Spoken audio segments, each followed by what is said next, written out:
send it to me. I'll put it on my TikTok channel. Oop, watch your head. All right, so let me know when you're ready. I'm ready. Oh, So this filming? is Dustin. Okay. There's Michael. Yes, and he'll come back. We've been doing your home inspection. We've completed your home inspection, and it's hot here, so I'm gonna put my towel on because I don't really want to sweat during the video.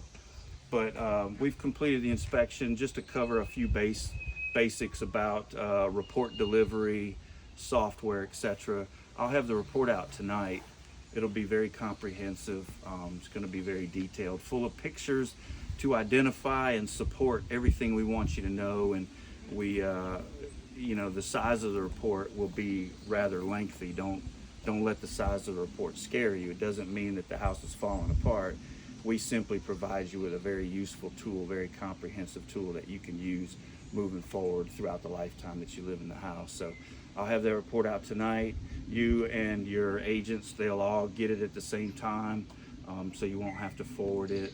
And then in the event that any of y'all have questions about the report, you can always call me and ask questions or email me and ask questions. So with that being said, let's just talk about the inspection. Overall, I feel like the house was in good shape structurally. Structurally, we have the foundation has a few little cracked areas in the walls, but nothing that I would deem structural issues. I think everything is cosmetic.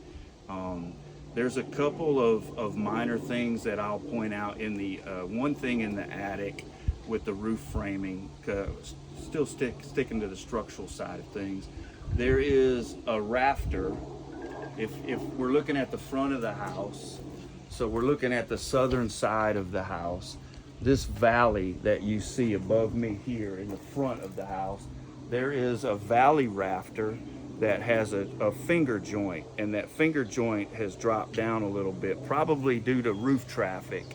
Probably when this roof was installed, the roofers dropped their shingles, and it probably knocked this valley rafter a little loose. It needs to be re-supported. It's nothing that I would, because you can't see any really swag or drop down in the roofing, but clearly that needs to be re-supported. So you'll see that in the report. As far as the shingles go, there is evidence of hail hits on this southern portion of the roof. We found a number of hail hits. These are architectural shingles, so the shingles are very robust. They handle hail damage way better than the 3-tab flat shingles do. However, anytime we find hail damage, that needs to be referred out to a roofing contractor to come out and just verify that the roof is fine, that the hail damage is very minimal. And from what I saw, it looked minimal, but I'm responsible to tell you what you have. There is a couple of shingles at the ridge cap, and the ridges are these areas above my hand here where the roof lines meet at an angle. That's called the ridge. There's a couple of ridge cap shingles where they bend them over, they've cracked, and I can see the framing. The good news is from the attic side, there is little to no water intrusion. There's a few water stains up there, but nothing was actively leaking, no water damage at all. Inside the attic, since we're talking about it, there was an area on the back side of the attic where daylight, I could see through the roof, the fascia. I could see through it, daylight, and there's a big wasp nest up there. So that'll be in the report. You might want to have that wasp nest removed. Moving on to exterior. Oh, quick question. Yes. So the dark areas on the roof, because when we came to see it, they did have questions. Sure, I'll answer that. So that's basically a fungal stain, algae stain.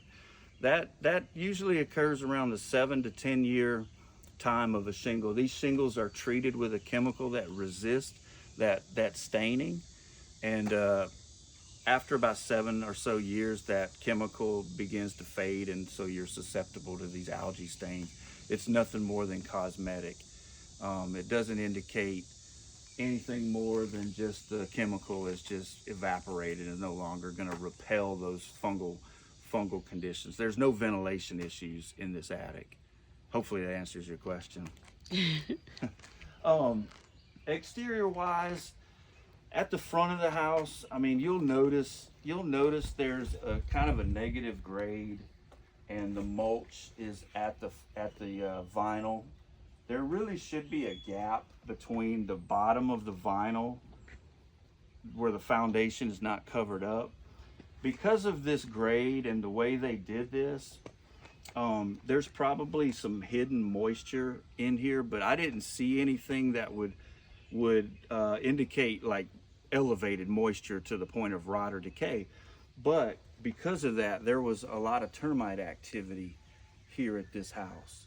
Now, all of that activity is inactive today and has been treated. And I didn't see any extensive wood-related damage to the termites. There was no damage to the frame or to the structure. But FYI, you know, termites have been here. There is termite treatments.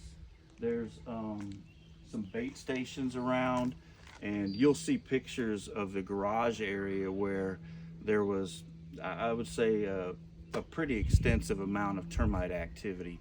But I do want to reiterate, all of it's inactive today, and I didn't see any damage in the garage, nor did we see any damage in the crawl space on that side of the wall in the floor frame. Does that make sense? Mm-hmm.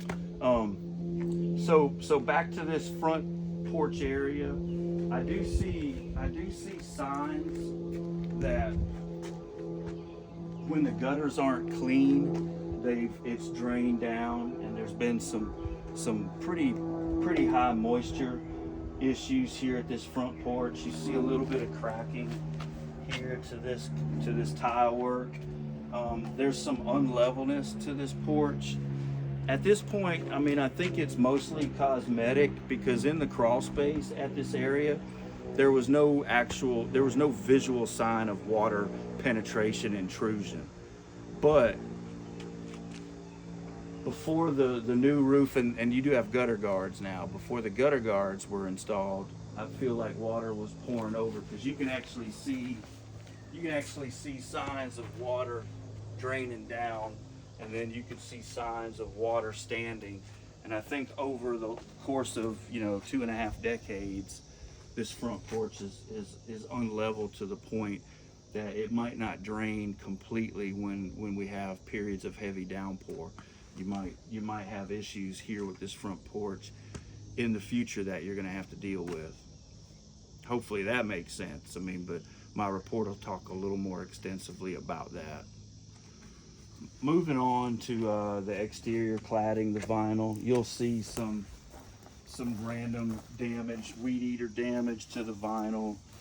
That little hole damage there, that's kind of scattered. And then up there? Yeah, there's a loose section up there. There's a loose section around the bottom here. That's loose. I actually tried to fix that, but it keeps popping out. So you do have some vinyl issues that you have to address. All that'll be in the report as well. Okay. Let's walk.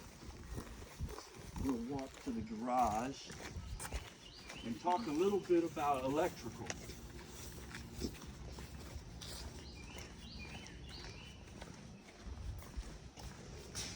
Do you have your flashlight? I was going to show you the termite activity real quick before we talk about electrical. I don't know if you can see this, sweetie, with your camera, but you see these orange squiggly looking lines. Mm-hmm. That is what's called termite tunnels. And that's what the termites traveled in, were these tunnels. And those tunnels are scattered throughout this entire garage foundation at all walls. So there was a lot of activity, but again, I mean, I've already talked about it extensively. It's inactive today. Okay. The electric. So the house electrical panel has been redone here pretty recently, and pretty much when they added the Generac whole house generator, they redid it. I don't inspect whole house generators. That's beyond my expertise. So if you wanted the generator inspected and certified, you need to get in touch with Generac. But the warranty for these pieces of equipment is always transferable. So that's definitely something you're going to want to ask for. Okay. Because they've done extensive changes to the electrical. Inside the panel overall, it looked good. However, the AC breaker, this 40 amp breaker, was actually measuring about 10 degrees warmer than normal. It's not to the point that it's running hot, but it definitely should be addressed and looked at by an electrician, because I don't pull the breaker off of the bus bar. That would be an electrician's job to make sure that that electrical connection with the bus bar is good. Because when I see breakers a little warm or overheating, it means resistance. It means that that breaker's not making good connection. And so I don't want that to become a bigger issue if it continues to be that way. Okay. And we have a few receptacles in the house. There was a bathroom receptacle where it wasn't ground fault protected, so that an electrician needs to address that. So they just need to pop this off and make sure that everything's okay there. But overall, electrically, this panel looked really good. It's definitely not original. Okay. Did you have anything? No, I'm just saying, okay. yeah, definitely not. All right, cool.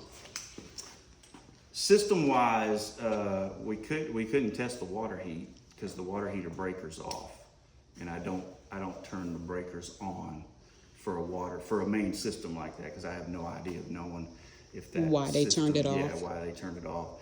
But the water heater, what was the age? Do you remember?